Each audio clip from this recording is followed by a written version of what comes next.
بے حیا عورت تھی، اس نے سر پہ دوپٹہ رکھا ہوا تھا۔ اس دور میں بے حیا عورتیں بھی سر پہ دوپٹہ رکھتی تھیں۔ آج تو شریف خاندان کی عورتیں سمجھتے ہیں دوپٹہ اتار کے ہماری عزت ہے، اور شادیوں میں تو نظر ہی نہیں آتا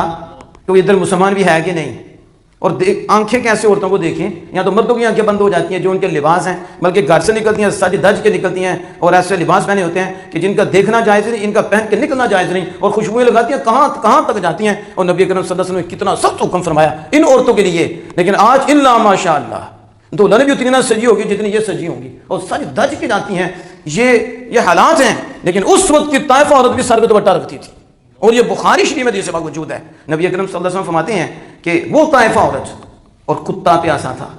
اور آپ کو پتہ کھڑا ہوتی ہے، اب تو وہ جوتے نہیں ہے نا، وہ جوتی میں پانی بھی آ جاتا تھا، تو جب اس نے دیکھا کہ یہ پیاسا ہے، رحم آیا، ترس آیا، تو وہ دوپٹہ اتارا، جوتے کو باندھا اور ڈالا بیچ میں، اور اس سے پانی نکالا، اور پانی نکال کر